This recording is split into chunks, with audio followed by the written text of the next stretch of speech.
Welcome to Boundless B, the Hemophilia B podcast, the podcast standing with you from a family like yours, presented by the Coalition for Hemophilia B and in partnership with Balancing Life's Issues. This episode is brought to you by Hema Biologics. Hema Biologics is a privately held biopharmaceutical company focused on the rarest bleeding disorders.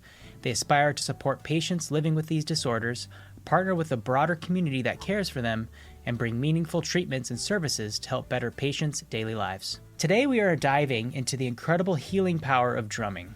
We'll explore how drumming affects brain chemistry, enhances emotional well-being, and strengthens the bonds within communities. Drumming isn't just about music.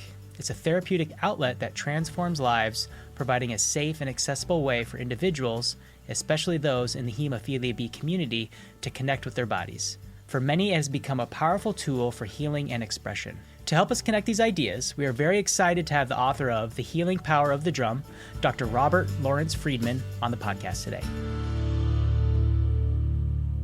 Welcome to the podcast, Dr. Friedman. Thank you, Kai. I'm happy to be here.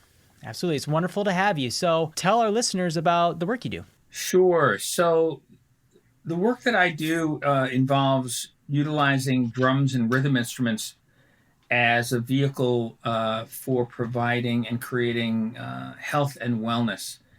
And the process is pretty interesting. It typically involves multiple individuals playing drums, rhythm, different exercises that I've developed, that were developed as well by by music therapists, by neurologists, and which are all highlighted in, many of them are highlighted in my book. Mm-hmm.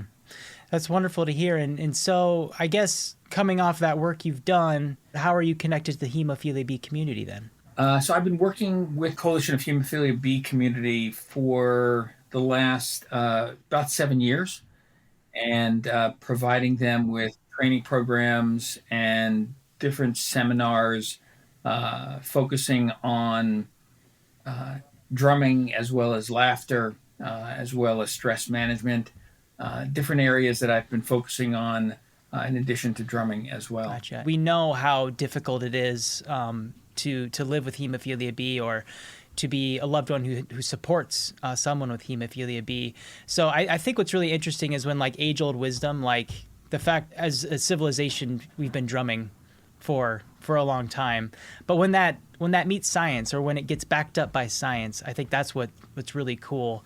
So I guess, could you talk to us about the science behind drumming and how, like, the brain chemistry, or what's happening like during rhythmic activities like drumming? What we found is that rhythm is processed globally throughout the brain. Mm-hmm. And so individuals, for example, with issues of, let's say, stress management as an example, are able to release their internal emotions through drumming. Mm-hmm. It seems like there's a direct connection between the hand and the brain.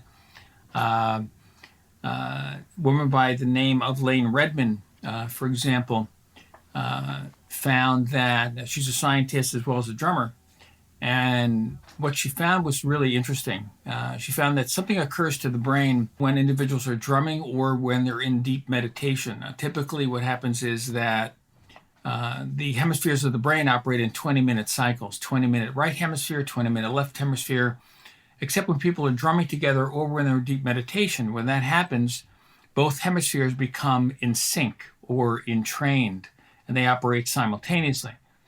The term for that is called hemispheric synchronization. And scientists believe that hemispheric synchronization is the scientific basis of transcendent states of consciousness. So what happens really, really interesting, and this generally happens at most of the circles that I do these programs at, is individuals leave feeling two emotions that are polar opposite emotions at the same time. They feel both energized and relaxed at the same time. It's really extraordinary. Yeah. But so it seems like, one, the drum provides a cathartic release of internalized emotions, but it also provides a sense of positive emotional experience. And The reason for that, we believe, is that the drum allows, by releasing these internalized emotions, the drum seems to create a space for positive feelings. This was experienced as an example. I worked with a woman named Ginger Graziano. She's in the book, so I can list her name.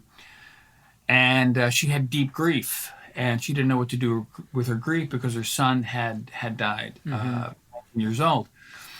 She heard a person playing the drums, and she'd never drummed before, but she decided to buy a hand drum called a djembe drum. And she went to a drum circle of about 200 drummers, which was held for the public. And she went in with this drum, not knowing what to do, but she starts hitting the drum. And as she's hitting it, she's noticing that anger is starting to come up. So she's hitting the drum, feeling this anger for about 20 minutes, anger, anger, anger. After 20 minutes, that anger turned to sadness. And for the next 20 minutes, she's just crying. And after 20 minutes of that, something happened to her that made no sense.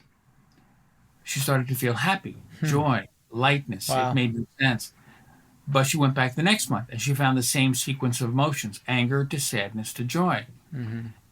Every month she did it, she said the anger became a little less, the sadness a little bit less, and the joy a little bit more. After 9 months, all this anger and sadness had been released. Wow. So the drum allows us to release these internalized emotions without finding the right words to express them. Yeah.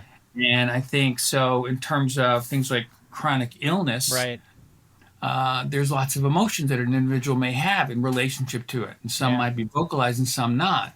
I believe that through drumming, what happens is that individuals are able to let go of this without having to think about what the right words are. The drum seems to provide this vehicle of release. Yeah. And it's been pretty extraordinary. Absolutely. I mean, you're just talking about the healing power of the drum and drummings. And, I think the idea that somebody could be experiencing one emotion and then leaving, with another emotion is just a profound. And we know, I've had so many conversations with people in the hemophilia B community who don't know what to feel because they're feeling it all at the same time. They're feeling pain, they're feeling anger, frustration, isolation, depression.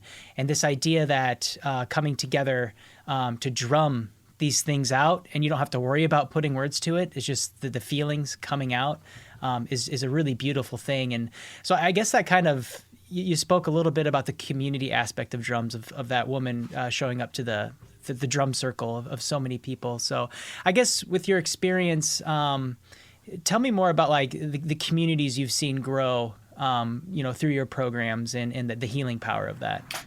Sure. I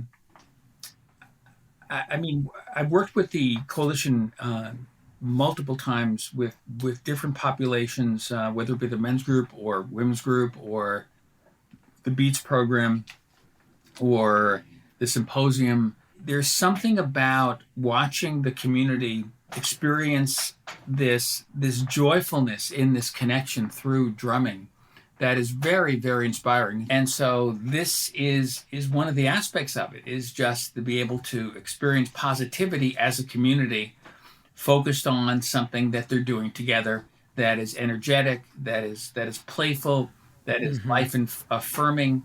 Sure. I provided this. I don't know if you've heard about the Sandy Hook massacre. Yeah, absolutely. So I was invited there to provide this healing drum circle as well for them. And so if we get to that level of profundity in terms of working with a massacred community and as a vehicle for health and wellness, it's really something that can be utilized with every and any population.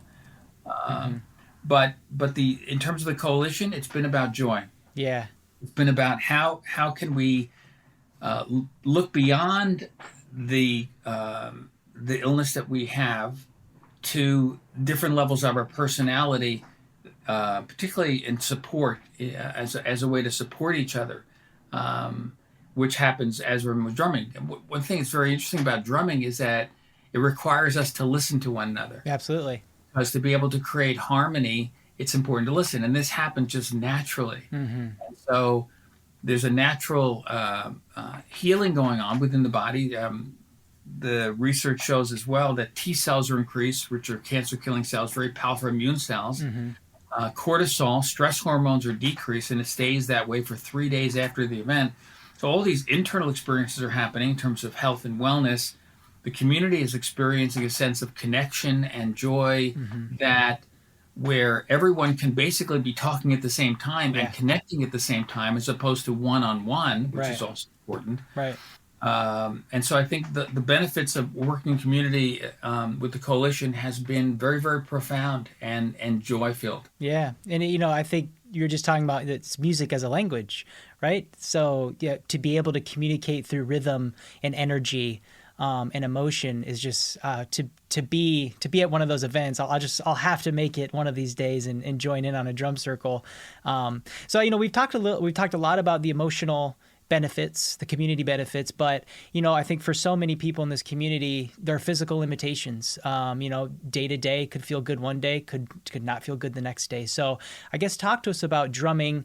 Maybe it's healing properties, like physically, perhaps, if that's a thing, or do individuals need to feel like if they have limitations, are they still able to join in rhythm and drumming? Well, I mean, I think what's most important in terms of drumming is intention. And even if an individual has limitations, there are various ways to include rhythm and drumming as a vehicle for it. So all a person has to do is be able to have an open hand and be able to hit a desk or hit a chair or hit a drum. Yeah, I guess you could drum anywhere. It doesn't really matter where you are.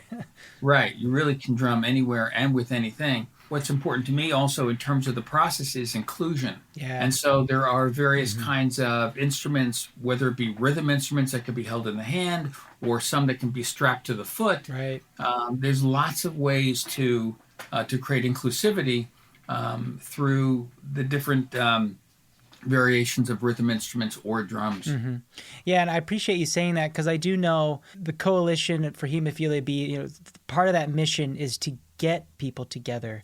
And we know that sometimes that's really hard to step through that door. And knowing that inclusivity of what you're doing, kind of helps break down those barriers or someone that might be apprehensive to join in on a drum circle. So it's good to know that you can be physically limited and still participate in a big and therapeutic way. So I guess from where you sit in this world and the work you do, like what's on the horizon when it comes to for drumming and therapy? So in terms of drumming and therapy, first book came out in 2001. There was very little work being done on drumming and wellness. In fact, there was none done. Very sporadic.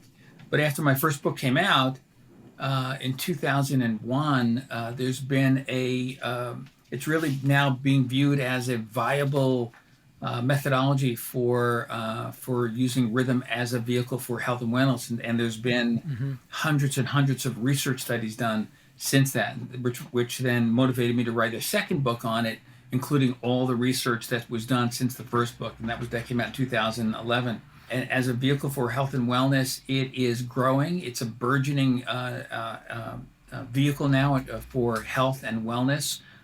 Drumming is viewed and has expanded to working with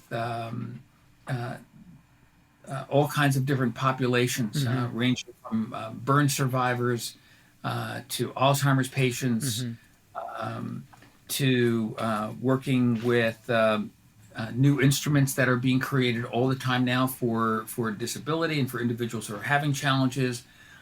So it's really just expanding and expanding. And so the goal that I have is that everyone have a drum in their house. That's my hope. I love that goal. I have 3 behind me, and I have a 1-year-old who loves to come down into my studio and bang on drums. So I guess, to wrap up this conversation, and thank you so much for your time, I think this is for someone who's never done this before. What advice would you have for someone who wants to get into drumming and music but has never done it before and might feel a little apprehensive about it? In terms of the work that I've done, 99.999% have never touched a drum before. Wow. The individuals I play with range from a 6-month-old child to a 103-year-old man.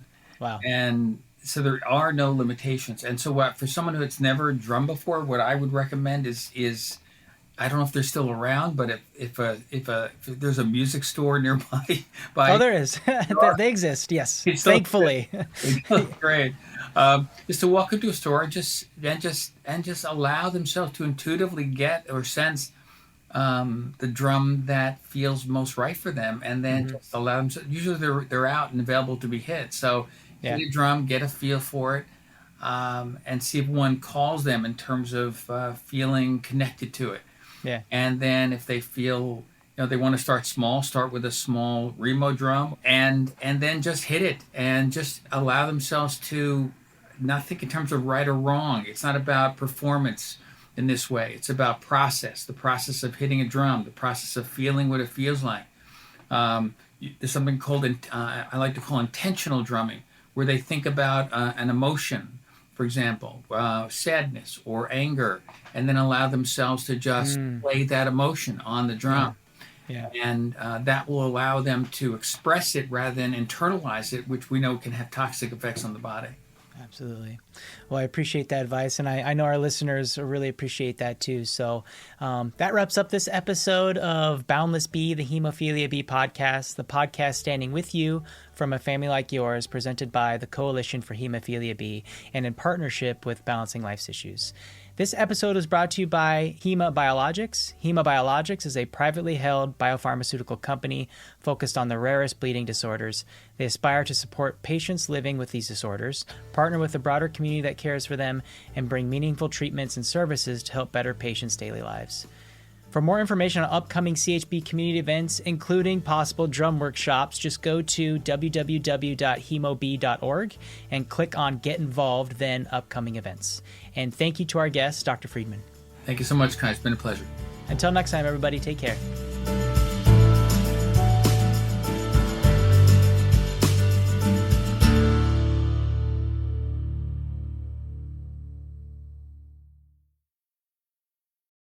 This episode of Boundless B, the Hemophilia B podcast, presented by the Coalition for Hemophilia B, is made possible in part by the support of CSL.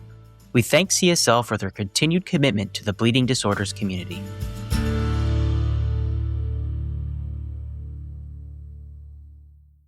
This episode of Boundless B, the Hemophilia B podcast, presented by the Coalition for Hemophilia B, is made possible in part by the support of CSL. We thank CSL for their continued commitment to the bleeding disorders community.